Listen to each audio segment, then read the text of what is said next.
Shalom, selamat pagi Bapak Ibu Saudara-saudara yang dikasihi oleh Tuhan Yesus Kristus. Berjumpa kembali bersama saya Pendeta Eka di dalam renungan firman Tuhan pada hari ini, hari Rabu 8 Desember 2021. Sukacita dan damai sejahtera dari Tuhan kita Yesus Kristus kiranya terus menyertai hidup kita yang pastinya mendatangkan kebahagiaan. Puji nama Tuhan. Pembacaan kita hari ini sampai pada Ayub pasal yang ke-15. Mari sebelum kita akan merenungkan bagian firman Tuhan dari pembacaan kita hari ini, kita akan berdoa. Tuhan Allah Bapa di surga yang kami puja sembah di dalam Yesus Kristus, kami bersyukur dan berterima kasih untuk kasih dan pemeliharaan Tuhan sampai pada pagi hari ini. Kami mau mengawali kehidupan kami dengan firman Tuhan. Mampukan kami untuk kami dapat memahaminya, Kau juga menolong kami untuk kami dapat terapkan dalam hidup kami. Terima kasih Bapa, terpujilah namamu. Demi nama Tuhan Yesus kami berdoa. Amin. Bapak Ibu Saudara-saudara yang dikasihi oleh Tuhan, dalam Ayub pasal 15 ini kita kembali akan melihat ini menjadi satu bagian kedua dari dialog Ayub dengan ketiga temannya. Sementara Ayub bersikukuh bahwa dirinya tidak melakukan kesalahan yang membuatnya pantas mengalami penderitaan yang sedang ia alami. Namun ketiga temannya ini tidak kalah gigihnya untuk berpendapat bahwa ia pasti bersalah. Ayub pasti bersalah, berdosa, sehingga pantas menerima penderitaan yang sedang dialami Ayub itu. Nah, Bapak Ibu Saudara, pandangan Elifas dalam pasal 15 ini secara gamblang Elifas menggambarkan ide tentang karma ya. Ya, kita seringkali mendengar mengenai hal ini ya. Jadi kalau orang yang mendapatkan keburukan itu akibat dari apa yang dia lakukan sebelumnya. Sementara kalau dia mendapatkan sesuatu yang baik, karena sebelumnya dia juga sudah berbuat baik. Gitu. Itu karma. Nah Bapak Ibu Saudara, Elifas memiliki pandangan seperti itu. Dan karma ini dipercaya oleh banyak orang ya. Orang baik akan hidup senang, sedangkan orang jahat akan menderita. Di sini kita melihat bahwa kepercayaan pada karma mempunyai dua hal. Yang pertama, di hadapan karma mustahil ada anugerah. Itu penting ya. Tidak ada anugerah dalam karma. Demikian juga karma membuat orang menjatuhkan vonis kepada mereka yang sesungguhnya tengah membutuhkan uluran tangan tanpa memungkinkan orang yang menderita itu naik banding. Karena langsung divonis. Nah Bapak Ibu Saudara-saudara, ketika kita perhatikan kata-kata Elifas, kita bisa menemukan kenapa dunia juga membenci anugerah, membenci Injil ya. Karena ide tentang anugerah begitu menjijikan bagi dunia. Dalam pikiran Elifas yang percaya karma, pembelaan dari Ayub tidak seharusnya divonis bersalah berdasarkan kesusahan hidup yang tengah dialaminya itu. Ini merupakan kata-kata yang kosong ya, berbahaya bagi kewibawaan sebuah agama, licik ya, sombong, menyakitkan dan tidak realistis. Elifas memaparkan pemahamannya tentang kehidupan dan karma. Ada sebuah hukum yang berlaku universal sejak zaman manusia purba. Kalau kita perhatikan di dalam ayat 17 sampai yang ke-18. Itu hanya diberikan kepada orang-orang bijak, orang-orang yang mampu memiliki pemikiran-pemikiran yang dalam. Nah Bapak Ibu Saudara-saudara, kalau kita perhatikan pemahaman Elifas mengenai karma ya, dalam ayat 20 sampai 21, hidup orang jahat akan terus susah. Itu pemahamannya. Hal-hal buruk akan terus membayangi hidup mereka. Karena orang jahat pastilah bukan orang yang hidup saleh. Ya tentu saja ya. Orang jahat diyakini Elifas tidak akan hidup sehat, hidup kaya maupun terkenal. Itu keyakinan Elifas seperti itu. Apapun pekerjaan dan bisnis mereka, semuanya tidak akan menguntungkan. Nah Bapak Ibu Saudara-saudara, berdasarkan pernyataan Elifas ini tidak sesuai dengan kenyataannya.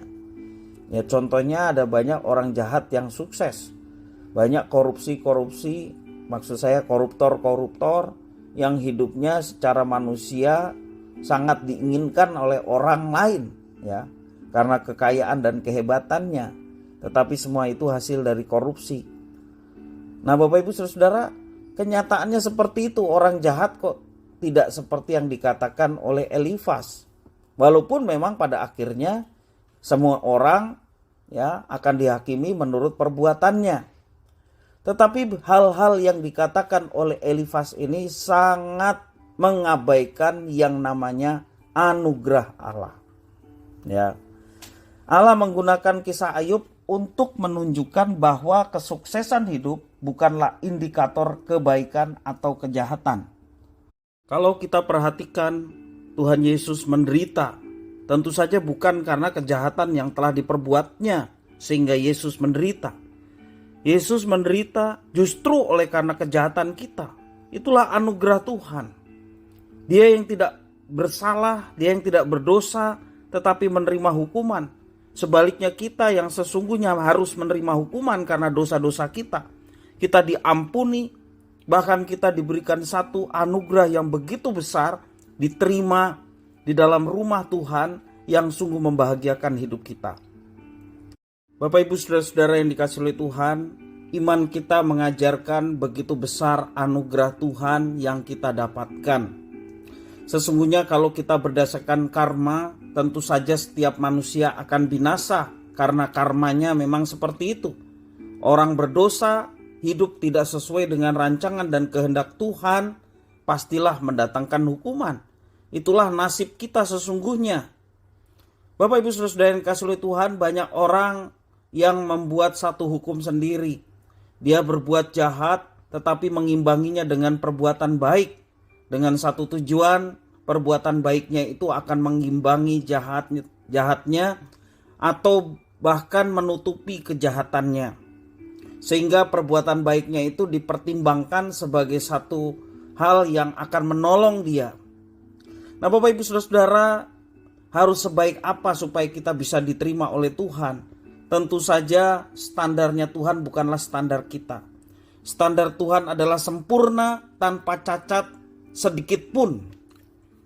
Jadi kalau kita mau selamat berdasarkan perbuatan baik, tentu saja harus tanpa dosa satu kali pun dalam kehidupan kita dari awal kita lahir sampai kita mati nanti. Tapi apakah ada orang seperti itu? Nah, orang berdosa seharusnya dihukum. Itu kalau berkaitan dengan karma. Bapak Ibu Saudara-saudara yang dikasihi Tuhan, Alkitab jelas mengatakan, ia yang tidak mengenal dosa telah dibuatnya menjadi dosa karena kita, supaya di dalam Dia kita dibenarkan oleh Tuhan. Banyak tokoh-tokoh dalam Alkitab menderita. Rasul-rasul menderita. Nabi-nabi juga dalam perjanjian lama menderita. Apakah mereka kena karma karena sebelumnya mereka berbuat jahat? Tentu saja tidak. Mereka melakukan semuanya itu. Dan ketika mereka melakukan itu justru penderitaan yang mereka alami. Tetapi mereka meyakini bahwa penderitaan dalam melakukan hal yang terbaik untuk Tuhan itu tidak mendatangkan kesia-siaan. Terbukti ketidaksia-siaan mereka adalah kita masih bisa membaca firman Tuhan. Semua itu dipakai oleh Tuhan untuk mereka yang menderita itu dalam hidupnya tidak menjadi sia-sia, dan kita pun boleh mendapatkan berkat dari penderitaan pendahulu-pendahulu kita. Rasul-rasul, nabi-nabi, bahkan Tuhan Yesus sendiri menderita. Dan konsep seperti ini mari kita beritakan, yaitu bahwa keselamatan karena anugerah. Segala sesuatu yang kita alami karena anugerah. Anugerah Tuhan menerima kita walaupun begitu banyak dosa yang kita telah perbuat. Asalkan kuncinya kita percaya kepada Tuhan Yesus, bertobat, meninggalkan dosa dan mau mengikuti kehendak Tuhan. Orang yang percaya pada Tuhan Yesus di dalam dirinya akan berusaha menekan dosa. Orang yang percaya kepada Tuhan Yesus dalam dirinya akan berjuang dalam hidup untuk melakukan apa yang dikehendaki oleh Tuhan. Jadi Bapak Ibu Saudara-saudara yang dikasihi oleh Tuhan, semua karena anugerah-Nya. Mari kita waspada, jangan sampai kita mengabaikan anugerah Tuhan. Kiranya firman Tuhan yang boleh kita renungkan saat ini boleh memberkati kita sekalian. Mari kita berdoa bersama. Tuhan Allah Bapa di surga yang kami puja sembah di dalam nama Tuhan Yesus. Kami bersyukur berterima kasih kepada Tuhan yang terus memberkati kami, menganugerahkan kepada kami kehidupan, pengampunan dosa, dan juga menolong kami untuk hidup benar di hadapan Tuhan, sehingga hidup kami boleh menjadi berkat bagi orang lain. Ya Tuhan, kami meyakini bahwa semua orang membutuhkan anugerah-Mu. Kami sudah menerimanya dan kami rindu banyak orang menerima anugerah Tuhan, yaitu keselamatan dalam Yesus Kristus. Pakailah kami semua ya Tuhan, untuk menjadi contoh di dalam kehidupan manusia. Bagaimana kami menerima anugerah yang sedemikian besar itu dan hidup di dalam ketaatan kepada Tuhan. Sehingga apa yang kami boleh lakukan memberkati banyak orang. Sehingga mereka pun boleh mengenal pribadi Tuhan yang agung, besar dan luar biasa di dalam Yesus Kristus. Dan mereka pun turut diselamatkan. Pakai kami semua ya Tuhan, untuk menjadi alat kemuliaan Tuhan, menjadi saksi Tuhan dalam kehidupan kami setiap hari. Terima kasih, hanya di dalam nama Tuhan Yesus kami sudah berdoa dan bersyukur. Haleluya. Amin.